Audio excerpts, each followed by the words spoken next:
So why did you want to be a part of Oprah's Lifeclass? I wanted to be a part of Oprah's Lifeclass because she's the only one who can actually make what I've said all these years accessible to all the people in the world. Also make it simpler and more meaningful and practical. So, and I've been friends with Oprah for a long time, so this was a great opportunity. So I was just doing some reading about you. You're an MD? I'm an MD. My training is in internal medicine and endocrinology, which is hormones, and then neuroendocrinology, which is brain chemistry. And so you take this very, very Western medicine and combine it with a more traditional healing? Well, the way it started was that when I was training, we were identifying molecules that everyone talks about these days: serotonin, dopamine, opiates, oxytocin. Now we know that these molecules are actually molecules of emotion, and that they also are immunomodulators. They modulate the activity of the immune system. So whatever happens in your emotional life, in your spiritual life, in your mental life, has a consequence in your brain. It changes the chemistry of your brain, and these chemicals have receptors in other parts of the body. So your immune cells, for example, respond to these chemicals. In other words, you cannot separate your mental, your spiritual, your emotional life from what's happening in your brain or in your body. And so we're now seeing a very scientific connection or basis for what we call body, mind, spirit, and how that influences everything from personal relationships to social interactions to how we treat the environment to how we interact in communities. So your life, which includes your physical well-being, your emotional well-being, your social well-being, your community well-being, your physical well-being, your spiritual well-being, is all inseparably connected. And that's what great Eastern wisdom traditions have always said. Now we see a scientific basis for that. So that's where I came in. I came from an Eastern tradition. I was trained in a Western model, and I see the connection, as others do too. Do you think that, I'm from LA, and so it's not a stretch for me. I'm off to acupuncture, and nobody bats an eye. But do you think that all of America is ready for this, or where do you find some pushback on the wellness part of things as opposed to just treating illness? No, I think America and the world is ready. Otherwise, we'll go bankrupt financially. Everything we do today in mechanistic medicine is literally treating the symptoms and never the origins of illness. Today we know for a fact that your brain is plastic. There's a new science called neuroplasticity, which means by changing your habits of thinking, behavior, lifestyle, you can change the form and structure of your brain. There's a new science called genetic modulation, which means even though you have 23,000 genes, 65% are the same as a banana, but you're not a banana. Okay, 84% of your genes is the same as a mouse. Almost 99% of your genes are the same as a monkey. So what's the difference? The difference is how you turn these genes on and modulate them or turn them off. And we now know that you can do that. But again, how you live your life. If you have good sleep, if you have loving relationships, nurturing relationships, if you eat a reasonably good diet, if you exercise, if you do yoga and meditation and breathing techniques, and essentially if you have a good time, if you really enjoy yourself, if your life is full of joy and love and compassion and equanimity, you transform yourself physically and you transform the world. The only way you can change the world is by being the change you want to see in the world. So those who are not ready for it, they are frozen in an obsolete worldview that's collapsing. No, how would you like raising kids, and stuff. I'm looking down the barrel of a teenager here, and and they're active and they eat well, but it's like, so how do you tell a 13-year-old, listen, you have to go inward? First of all, you never tell anybody anything. Okay, especially your children. Okay, they'll won't listen to what you say. Your children will never listen to what you say, but they will mirror your neurons, especially when they're in the first 3 years of life. That's when you influence them. Teenagers might be a little late, or you have a chance, but not the same as when you had a 3-year-old. Yeah. A 3-year-old, or even a 1-year-old, or even a 6-month-old watches the following things: your eye movements, your body language, your facial expressions, your gestures, your posture, and basically reads your emotional and spiritual awareness. Are you contracted? Are you expanded? Are you at one? And infant can do that. So if you want to influence your children, you have to be the example, and you have to represent that not by artificially manipulating your body language, but by being that expanded awareness. And if you are that, your child will never have a problem, even when they're teenagers. So far, so good. Hi, Deepak. Do you have a question? Yes, actually. First of all, it's an honor to meet Thank with you very so much. thank you. Nice to meet you. I write a blog called The Single Woman, and it's basically looking at the positive aspects of single life, because I feel like there's a lot of negative connotations out there about being a single woman at a certain age in your late 20s and 30s. So I think a lot of women have, they sort of surrender their power because they think that they're out there looking for a better half. What would you say to them to inspire them to really enjoy their single life and to pursue finding themselves as opposed to finding a mate? I think you have to ask yourself what's really important. If you think your happiness comes from someone else, including a mate, then you're really not seeking true happiness. Your happiness comes from within. If you are a happy person, then you enjoy good health because you make the right choices. You enjoy success because you're not coming from a place of anxiety. And you enjoy healthy relationships. Now, it may turn out that one of those relationships may end up in your being in that relationship for a long time. But that shouldn't be your goal. Your goal should be, how do I find fulfillment within myself? And if you do, that'll ensure to a great extent the measure of your success, the quality of your relationships, and also your health and well-being, which is what is important. Thank you. Hi, Deepak. Looking forward to the new book. Thank you for giving us copies of it. Well, thank you. So, as you know, Positively Positive is our website, and we have over 1 million fans, Wow. and many of them are big fans of yours.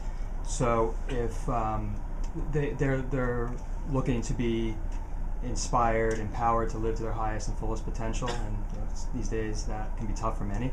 So, if you have one message to spread to our audience of over 1 million fans who are looking for something and searching for something right now at this point in time, what would it be? I would say right now, close your eyes, put your attention in your heart, and ask yourself, what kind of world do you want to live in? And then have a vision for that kind of world, and then ask yourself, how can I make that happen myself? How can I be an agent of change? How can I create the world? And the only way I can do it is being the change that I want to see in the world, in the words of Mahatma Gandhi. You say, I am Deepak Chopra and I'm positively positive. My name is Deepak Chopra. I'm not Deepak Chopra, and I am positively positive most of the time. That's the best one I've ever heard. That's awesome. That's amazing. Yeah, thank you. That's awesome. Hey Deepak, Hey. my name is Mastin, and my blog is called The Daily Love. And our philosophy is that everyone, thought leader and intern, is both a teacher and a student. And I was having, actually I had the privilege of having dinner with Louise Hay about a week and a half ago. and I was talking to her about this philosophy, and she said that everyone comes to teach what they need to learn themselves. So my question for you is, with all the amazing change and inspiration you brought the world, what inside you was seeking what to create this expression? What do you think you came to learn so that you could teach it? Well, my training was as a medical doctor, and I saw a lot of suffering. I saw a lot of people afraid of death. I saw a lot of self-inflicted suffering. I used to also work in an emergency room where I saw people very rapidly go from anger into denial, into resignation, into helplessness, and into death in the midst of a heart attack. And this is the time when I was extremely busy as an internist. I was also teaching in medical school, and I was smoking 2 packs of cigarettes a day, and I was totally stressed out, but not only because I had to take care of these people who were suffering, but their families as well. And I realized that I wasn't the best example. So that's when I started my personal journey, and as I embarked on it, I realized that this is something I could teach other people as well. But it started with my own personal transformation. That's awesome. And what would you say the awareness was from going from, smoking 2 packs a day and being busy to, walking this path now? Like, what was there, like a moment? Well, it takes a long time for a fruit to ripen, and then one day it falls. So I was thinking about it, ruminating about it all the time. And then one day we had a very serious patient in the cardiac care unit. We had to resuscitate the patient, do CPR, put him on a ventilator, put in a pacemaker. Wow. And as soon as we finished that, I went outside and had a cigarette. And that was the moment I said, whoa, that's awesome. That's awesome. Thank you. Thank you. What advice do you have for people that just can't get started, that just can't kickstart this journey? I would say to just question how you spend your time. I divide the day into several kinds of time. There's sleep time, there's play time, there's time to create, there's time where you do nothing, you have no agenda, downtime, there's relationship time, there is work time.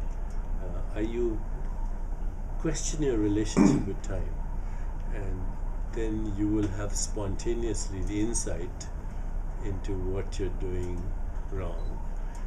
And listen to your body. Your body gives you messages all the time. It says, I'm happy, I'm feeling pleasure, I'm in pain, I'm in suffering. So your body is the perfect feedback mechanism.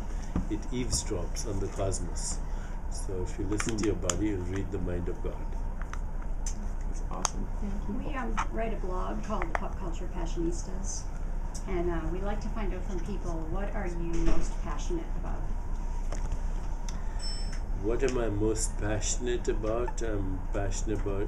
Most passionate about, other than my little grandkids, I am most passionate about learning more than anything else. I am curious about everything, the origins of the universe to what makes people happy. What would you, I'm just going to go selfish on this one. What would you say to somebody with like a chronic illness? Like I have RA, and to a degree, arthritis, you sleep more, less impact. I think in better any food. chronic illness, you will see there are connections between your emotional well-being and your physical well-being. There's a relationship. Most chronic illnesses, whether it's RA or multiple sclerosis or chronic coronary artery disease or degenerative disorders. What we're discovering these days is that diseases like RA and many others, especially inflammatory illnesses, are somehow connected to inflammatory emotions, repression of rage or anger or some past trauma. So other than looking at the usual things, meditation, massage. There are these days a lot of herbal and vitamin combinations that are called adaptogens. They make your body adapt to stress. There's one that I'm involved with Harvard neuroscientist Rudy Tanzi. It's called endorphinate. It modulates the effects of endorphin in the brain. But there are many other adaptogens. You should Google the word adaptogen when you have time. But then also consider what you're holding back from the past. Deepak, I'm a dad, and I have a 5.5-year-old and a 2.5-year-old. So I know you touched upon with children prior to the age of 3. But once they're beyond 3, are there any tips and tools as a dad that I can do with them to, The most important thing you can do build that with your foundation? 5-year-olds, here are some things you can do with your 5-year-olds. Play with them, number 1. Tell them stories, number 2.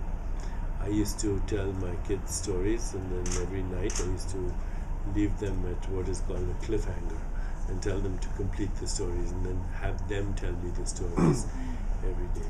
Treat them as equals, ask their opinion, and that's the way you bond with your 5-year-old, and that's when they'll listen to you. Great advice. Thank you. So I think I have a question. How do you write so many books so quickly? I'm compulsive, obsessive, and neurotic. Those sound like great assets.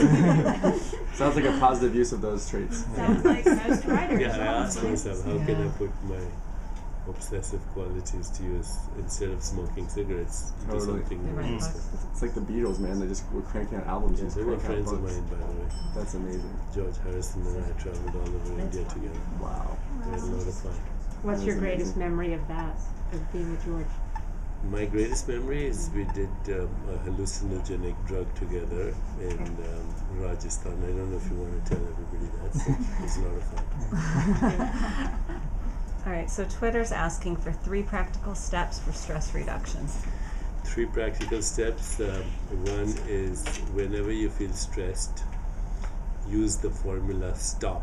S-T-O-P. S stands for literally stop. O, observe what's happening in your body. T, take a deep breath and smile inside. And P, proceed with kindness and compassion. That's the best thing you can do anytime you feel stressed. Meditation is a good way to tackle stress, and there are many other things. Watch a funny movie, go to a comedy, listen to music, get a massage, practice visualization, make someone else happy. I could go on and on. Awesome. Thank you so much. Thank It's you. been awesome. Excited about today? Yeah, it should be fun. Yeah. Looking forward to it. Yeah. Do you still practice internal medicine? I have a group practice in California, so I sit with the physicians that are part of the practice, and we do engage in what we call grand rounds, which means they present the patients to me, and then I tell them what to do.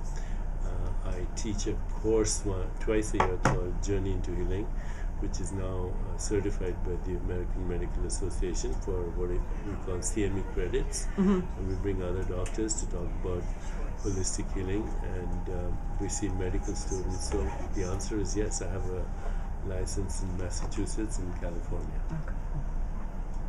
Can we get some quick pictures with you? Sure. Yeah? Great.